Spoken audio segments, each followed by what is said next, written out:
இன்பத்தையே பங்கு வைத்தான் புன்னகை சொல்வது நன்றி.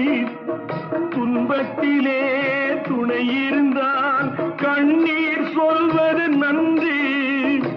வாழும் போது வருவோர்க்கெல்லாம் வார்த்தையாலே நன்றி சொல்வோம்.